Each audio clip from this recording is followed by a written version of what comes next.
Hello guys, நம்ம வாழ்க்கையில நிறைய நெகட்டிவான விஷயங்களை நம்ம ஃபேஸ் பண்ணலாம். நிறைய ஃபெயிலியர்ஸையும் நம்ம ஃபேஸ் பண்ணலாம். இதெல்லாம் தாண்டி இதெல்லாம் கடந்து நம்ம வெற்றியை நோக்கி பயணிக்கணும் அப்படின்னா நமக்கு ஒரு முக்கியமான விஷயம் தேவைப்படுது. அதுதான் நம்மளோட மனநிலை, நம்மளோட மைண்ட் செட். இந்த மைண்ட் செட் எப்படி இருக்கணும் அப்படின்னா ஸ்ட்ராங்கா இருக்கணும், வலிமையா இருக்கணும். மன வலிமை அப்படிங்கிற அந்த ஒரு விஷயம் தான் நமக்கு எத்தனை தடைகள், எத்தனை தோல்விகள் வந்தாலும் நம்மளை வெற்றியை நோக்கி பயணிக்க வைக்கும். இன்னைக்கு நிறைய மக்கள் தங்களோட உடல் ஆரோக்கியமா வச்சுக்கணுங்கிறதுக்காக சரியான உடற்பயிற்சி மேற்கொள்றாங்க, சரியான உணவு பழக்கத்தை மேற்கொள்றாங்க, தங்களோட உடலையும் ஆரோக்கியமா வச்சுக்கிறாங்க, பிசிக்கலி ஸ்ட்ராங்கா இருக்காங்க. ஆனா இன்னைக்கு பிசிக்கலா ஸ்ட்ராங்கா இருக்கிற எத்தனை பேர் மென்டலாவும் ஸ்ட்ராங்கா இருக்காங்க? நிச்சயமா யாருமே அவங்கள மென்டலா ஸ்ட்ராங்கா வச்சுக்கிறதுக்கு முயற்சி பண்றதே கிடையாது. ஆனா இதுக்கு பதிலா ஒரு சில விஷயங்களை நீங்க பண்ணாம இருந்தாலே உங்களால மென்டலி ஸ்ட்ராங் ஆக முடியும்னு சொன்னா உங்களால நம்ப முடியுதா? ஆமா, 13 things strong people don't do அப்படிங்கிற புத்தகத்துல 13 விஷயத்த சொல்றாங்க. அதாவது மன வலிமை உள்ளவங்க எந்தெந்த விஷயத்த செய்ய மாட்டாங்க அப்படிங்கிற பட்டியலை இந்த புத்தகத்துல கொடுத்திருக்காங்க. இந்த 13 விஷயத்தையும் நீங்க உங்க வாழ்க்கையில தவிர்க்கிறது மூலமா நிச்சயமா உங்களாலையும் மென்டலி ஸ்ட்ராங்கான பர்சனா மாற முடியும். அதுலயும் முக்கியமா இதுல நான் சொல்லியிருக்க அந்த 8வது விஷயம் பாத்தீங்கன்னா நிச்சயமா உங்க வாழ்க்கையில என்னைக்குமே யூஸ்ஃபுல்லா இருக்கும். ஸோ ஸ்கிப் பண்ணாம இந்த வீடியோ ஃபுல்லா பாருங்க. வாங்க ஸ்ட்ரைட்டா வீடியோக்குள்ள போலாம். முதலாவது, மன வலிமை உள்ளவர்கள் வருத்தப்பட்டு நேரத்தை வீணடிக்க மாட்டார்கள். அதாவது சில பேர் எனக்கு மட்டும்தான் இப்படி நடக்குது, எனக்கு மட்டும்தான் இப்படி எல்லாம் ஆகுது அப்படின்னு நெகட்டிவா சொல்லிக்கிட்டு இருப்பாங்க. பிரச்சனைகள் யாருக்கு தான் இல்ல, கஷ்டம், துயரம் இதெல்லாம் எல்லாருக்குமே ஏற்படுது. எல்லாருமே அதை தாண்டி தான் அடுத்த கட்டத்துக்கு முன்னேறாங்க.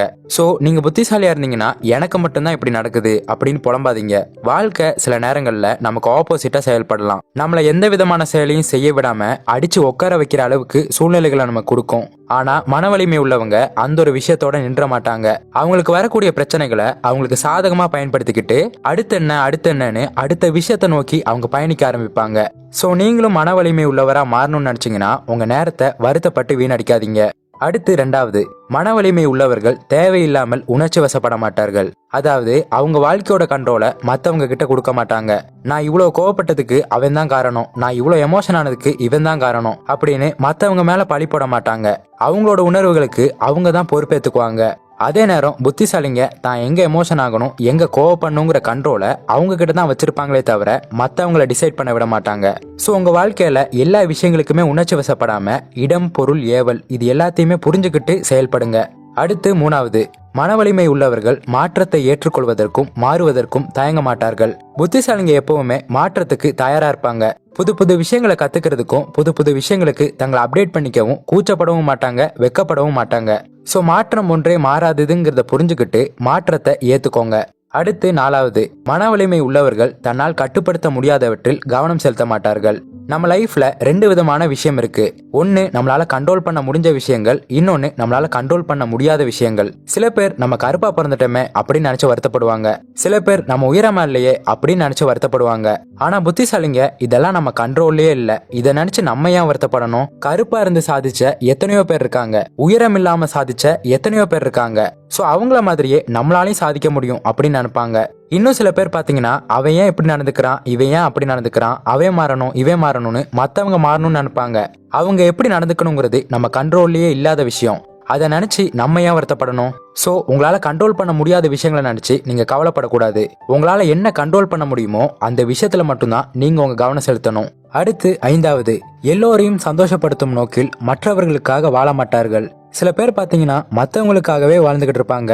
அதாவது அடுத்தவங்க இதை பத்தி என்ன நினைப்பாங்க, அடுத்தவங்க நம்மளை பத்தி என்ன நினைப்பாங்க, மத்தவங்க நம்மளை பத்தி நல்லா பேசணும், அடுத்தவங்களுக்கு நம்ம கஷ்டமே கொடுக்க கூடாது, இந்த மாதிரி யோசிச்சு நிறைய விஷயங்களை அவங்க வாழ்க்கையில அவங்க இழந்திருப்பாங்க. ஒரு விஷயத்த புரிஞ்சுக்கோங்க, நம்மளால எல்லாரையுமே திருப்திப்படுத்த முடியாது. சோ நம்ம பண்ற விஷயம் எல்லாருமே ஏத்துக்கணும், எல்லாருமே அதை சரின்னு சொல்லணும், யாருமே அதனால கஷ்டப்படக்கூடாது அப்படின்னு சொல்லவே முடியாது. நம்ம எடுக்கக்கூடிய முடிவு சில பேருக்கு கஷ்டத்தை கொடுக்கலாம், சில பேருக்கு பொறாமையா இருக்கலாம். இப்படி எப்படி வேணா இருந்துட்டு போட்டோம், நீங்க எடுக்கக்கூடிய முடிவு சரி அப்படின்னா நீங்க யாரையுமே எதிர்பார்க்காதீங்க. அதே மாதிரி மன வலிமை உள்ளவங்க சில பேருக்கு நோ சொல்றதுக்கு தயங்கவே மாட்டாங்க. சில பேர் பாத்தீங்கன்னா நான் உனக்காகத்தான் இதை செய்யறேன், உனக்காகத்தான் இதை பண்றேன் அப்படின்னு சொல்லுவாங்க. இந்த மாதிரி நீங்க மத்தவங்களுக்காக பண்ணணும்னு அவசியமும் இல்ல, அதனால பிரயோஜனமும் இல்ல. சோ சில நேரங்கள்ல சில இடங்கள்ல நோ சொல்றதுக்கு தயங்காதீங்க. அடுத்து 6வது, தன்னால் கணிக்க முடிந்த சவால்களை சந்திக்க பயப்பட மாட்டார்கள். மன வலிமை உள்ளவங்க எப்பவுமே ரிஸ்க் எடுக்க தயங்கவே மாட்டாங்க. நீங்க உங்க கம்ஃபர்ட் ஜோன்லயே இருந்தா உங்களால வளரவே முடியாது. நீங்க வளரணும்னா, உங்க வாழ்க்கையோட அடுத்த கட்டத்துக்கு முன்னேறணும்னா கொஞ்சமாவது ரிஸ்க் எடுக்க கத்துக்கோங்க. இப்ப இருக்கக்கூடிய போட்டி நிறைஞ்ச காலகட்டத்துல நீங்க முன்னேறணும்னா ரிஸ்க் எடுத்தா மட்டும்தான் முடியும். சோ ரிஸ்க் எடுக்கிறதுக்கு எப்பவுமே தயங்காதீங்க. அடுத்து 7வது, கடந்த கால சுமைகளை தூக்கி சுமக்கும் பழக்கம் இவர்களிடம் கிடையாது. புத்திசாலிங்க எப்பவுமே தங்களோட கடந்த காலத்தை நினைச்சு கவலைப்படவோ வருத்தப்படவோ மாட்டாங்க. புத்திசாலிங்க தங்களோட கடந்த காலம் ரொம்ப மோசமா இருந்தா அது எப்படி மாத்துறதுன்னு நிகழ்காலத்துல யோசிப்பாங்க. ஒருவேளை தங்களோட கடந்த காலம் ஆல்ரெடி சிறப்பானதா இருந்தா அதை அப்படியே நீட்டிக்கவும் தங்களோட எதிர்காலத்தை எப்படி இன்னும் சிறப்பா மாத்தலாம் அப்படின்னு தான் யோசிப்பாங்களே தவிர எப்பவுமே தங்களோட கடந்த கால சந்தோஷங்கள்லயே அவங்க வாழ மாட்டாங்க. சோ நீங்க புத்திசாலியா இருந்தா கடந்த காலத்தை பத்தி வருத்தப்படவோ சந்தோஷப்படவோ இல்லாம எப்பவுமே உங்களோட எதிர்காலத்தை பத்தி சிந்திச்சு நிகழ்காலத்துல வாழுங்க. அதை எப்படி இன்னும் சிறப்பா மாத்தலாம் அப்படின்னு யோசிச்சு அதுக்காக பிரசன்ட்ல முயற்சி எடுங்க. அடுத்து 8வது, மற்றவர்களை பார்த்து பொறாமை கொள்ளும் மனநிலை இவர்களுக்கு அறவே கிடையாது. இந்த பொறாமை அப்படிங்கிற குணம் யாருக்கு இருக்கோ அவங்களால வளரவே முடியாது. ஏன்னா இந்த பொறாமை காரணமா நம்ம மனசு பெரிய அளவுல பாதிக்கப்படும். சோ மன வலிமை உள்ளவங்க எப்பவுமே அடுத்தவங்க வெற்றியை பார்த்து பயப்படவும் மாட்டாங்க, பொறாமப்படவும் மாட்டாங்க. மத்தவங்க முன்னேறிட்டாங்கன்னா அவங்கள ஒரு உதாரணமா எடுத்துக்கிட்டு எப்படி நம்ம முன்னேறலாம் அப்படின்னும் அவங்கள ஒரு உந்துதலா எடுத்துக்கிட்டு அவங்கள மாதிரியே நம்ம எப்படி சக்சஸ்ஃபுல் ஆகலாம் அப்படி யோசிப்பாங்களே தவிர எப்பவுமே மத்தவங்க வெற்றியை பார்த்து பயப்படவும் மாட்டாங்க, பொறாமப்படவும் மாட்டாங்க. அடுத்து 9வது, மன வலிமை உடையவர்கள் தோல்வியை கண்டு அஞ்சுவதில்லை. ஒரு ஃபேமஸான ஒரு கோட் இருக்கு. தோல்வி எப்ப வருதுன்னா நீங்க தோத்த உடனே வரதில்ல, நீங்க தோத்துட்டீங்கன்னு எப்ப முழுசா ஒத்துக்கிறீங்களோ எப்ப அதை நம்புறீங்களோ அப்பதான் அந்த தோல்வி உங்களை வந்தடையுது. எலான் மஸ்க் ஏகப்பட்ட தோல்விகளை பார்த்திருக்காரு. அவ்வளவுதான், எலான் மஸ்கோட சகாப்தமே முடிஞ்சிருச்சு அப்படின்னு இந்த உலகமே சொன்னுச்சு. ஆனா அவர் அதை எதையுமே காதுல வாங்கிக்கல. விடாமுயற்சியோட போராடினாரு. இன்னைக்கு உலகத்திலேயே நம்பர் 1 பணக்காரனா இருக்காரு. நீங்க மன வலிமை உடையவரா இருந்தீங்கன்னா இந்த நெவர் கிவ் அப் அப்படிங்கிற ஆட்டிடியூட் உங்ககிட்ட இருக்கணும். எந்த சூழல்லையும் உங்க முயற்சியை கைவிடக்கூடாது. இந்த மாதிரி ஒரு மனநிலை இருக்கக்கூடிய ஆளா நீங்க இருந்தீங்கன்னா உங்களுக்கு தோல்விங்கிற ஒண்ணு கிடையாது. அடுத்து 10வது, ஒரே தவறை திரும்ப திரும்ப செய்வதில்லை. அதாவது புத்திசாலிங்க ஒரே தவிர திரும்ப திரும்ப செய்ய மாட்டாங்க. உதாரணமா ஒரு நாள் நீங்க ஆபீஸுக்கு லேட்டா வந்திருப்பீங்க. சோ இனிமே ஆபீஸுக்கு லேட்டாவே வரக்கூடாது அப்படின்னு நினைப்பீங்க. இருந்தாலும் மறுபடியும் லேட்டா தான் வருவீங்க. இந்த மாதிரி ஒரே மாதிரியான சின்ன சின்ன தவறுகளை நம்ம திரும்ப திரும்ப செய்யறதால தான் நம்மளோட வளர்ச்சிங்கிறது பெரிய அளவுல பாதிக்கப்படுது. சோ ஒரு தடவை செஞ்ச தப்ப திரும்ப திரும்ப செய்யாதீங்க. தப்பு செய்யுங்க, அதுல எந்த ஒரு பிரச்சனையும் இல்ல. ஆனா புது தவறுகளை செய்யுங்க. செஞ்ச தப்பையே திரும்ப திரும்ப செய்யாதீங்க. அடுத்து 11வது, தனிமையை கண்டு பயந்து இரைச்சலை நோக்கி பறக்கும் ஈசல்கள் போல இவர்கள் இருக்க மாட்டார்கள். இன்னைக்கு நிறைய பேர் எந்த ஒரு விஷயத்தையும் தனியா செய்யறதுக்கு தயங்குறாங்க. என்ன பண்ணாலும் எங்க போனாலும் துணைக்கு ஒரு ஆளை கூப்பிடுறாங்க. ஆனா மன வலிமை உள்ளவங்க தனியா சில விஷயங்களை செய்யறதுக்கு தயங்கவே மாட்டாங்க.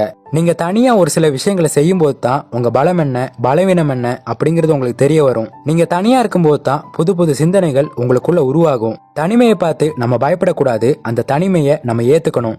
சோ தனியா இருங்க. தனியா இருந்து ஒரு சில விஷயங்களை செய்யறதுக்கு எப்பவுமே தயங்காதீங்க. அடுத்து 12வது, மற்றவர்களிடம் எதிர்பார்த்தோ இல்லை மற்றவர்களை சார்ந்தோ இருக்க மாட்டார்கள். அதாவது மத்தவங்க கிட்ட இருந்து நம்ம அதிகமா எடுத்துக்கணுங்கிறத விட நம்ம அவங்களுக்கு அதிகமா கொடுக்கணும் அப்படிங்கிற மனநிலை கொண்டவங்களா இவங்க இருப்பாங்க. அதாவது நான் செஞ்ச உதவிக்கு நீயும் எனக்கு உதவி செய்யணும் அப்படின்னு எதிர்பார்க்க மாட்டாங்க. நான் உனக்கு நல்லது செஞ்சேனா அதோட முடிஞ்சிருச்சு, உனக்கு உதவி செஞ்ச எனக்கு என் வேலையை பாத்துக்க தெரியாதா அப்படின்னு நினைப்பாங்களே தவிர எப்பயுமே மத்தவங்க கிட்ட இருந்து எதையுமே எதிர்பார்க்க மாட்டாங்க, அவங்கள சார்ந்து வாழ மாட்டாங்க. அப்புறம் கடைசியா 13வது, மன வலிமை கொண்டவர்கள் உடனடியாக ஒன்று கிடைக்க வேண்டும் என்று நினைக்க மாட்டார்கள். இன்னைக்கு நிறைய பேர் விதைச்ச உடனே பழம் சாப்பிடணும்னு நினைக்கிறாங்க. நிறைய பேர்கிட்ட அந்த பொறுமையே இல்ல. எந்த ஒரு விஷயத்த நம்ம பண்ணாலும் சரி, நம்ம படிப்படியா ஒரு இடத்த அடைஞ்சதுக்கு அப்புறம் தான் நமக்கு தேவையான விஷயங்கள் வரும். ஒரு பிசினஸ் ஸ்டார்ட் பண்ண உடனே அம்பானி ஆகணும் அப்படின்னும் ஒரு விஷயத்த ஆரம்பிச்ச உடனே எல்லாருமே என்ன பாராட்டணும் அப்படின்னும் எதிர்பார்க்க கூடாது. படிப்படியா தான் முன்னேற்றம் வரும். சோ புத்திசாலிங்க எப்பவுமே பொறுமையா இருப்பாங்க. உடனடியா எந்த ஒரு பலனையும் எதிர்பார்க்க மாட்டாங்க. கன்சிஸ்டண்டா தொடர்ந்து ஒர்க் பண்ணிக்கிட்டு இருப்பாங்களே தவிர ரிசல்ட்டை எக்ஸ்பெக்ட் பண்ண மாட்டாங்க. சோ நீங்க மன வலிமை கொண்டவங்களா இருக்கணும்னு நினைச்சீங்கன்னா இமீடியட்டா எந்த ஒரு ரிசல்ட்டையும் எதிர்பார்க்காதீங்க. உங்களோட முயற்சிகளை தொடர்ந்து செய்யுங்க. சோ அவ்வளவுதான். இந்த 13 விஷயங்கள் தான் மென்டலி ஸ்ட்ராங்கான பீப்புள் பண்ண மாட்டாங்க. மொத்தத்துல புத்திசாலிங்க என்னென்ன செய்வாங்களோ அது நீங்களும் செய்யுங்க. என்னென்ன செய்ய மாட்டாங்களோ அதெல்லாம் செய்யாதீங்க. நிச்சயமா நாளடைவுல நீங்களும் ஒரு மென்டலி ஸ்ட்ராங்கான பீப்புளா கண்டிப்பா மாறுவீங்க. இதை விட இதே மாதிரியான நிறைய இன்ட்ரெஸ்டிங்கான விஷயங்களை நம்ம சேனல்ல போஸ்ட் பண்ண போறோம். சோ அதெல்லாம் மிஸ் பண்ணாம இருக்கணும்னு நினைச்சீங்கன்னா நம்ம சேனல்ல ஜாயின் பட்டன்ல இணைஞ்சிருங்க. அங்கேயும் எக்கச்சக்கமான நல்ல விஷயங்கள் நல்ல வீடியோஸ் உங்களுக்காக காத்துக்கிட்டு இருக்கு. சோ ஜாயின் பண்றதுக்கு மறந்துடாதீங்க. சோ இந்த வீடியோ உங்களுக்கு யூஸ்ஃபுல்லா இருந்திருக்கும் நம்புறேன். அப்படி யூஸ்ஃபுல்லா இருந்தா இந்த வீடியோக்கு லைக் பண்ணுங்க, உங்க ஃப்ரெண்ட்ஸ் அண்ட் ஃபேமிலி மெம்பர்ஸ்க்கு ஷேர் பண்ணுங்க. அப்புறம் மறக்காம நம்ம சேனலை சப்ஸ்கிரைப் பண்ணிட்டு பக்கத்துல உள்ள பெல் ஐகானை கிளிக் பண்ணிக்கோங்க. இன்னொரு இதே மாதிரியான ஒரு யூஸ்ஃபுல்லான இன்ஃபர்மேஷனோட உங்களை வந்து மீட் பண்றேன். தேங்க்ஸ் ஃபார் வாட்சிங்.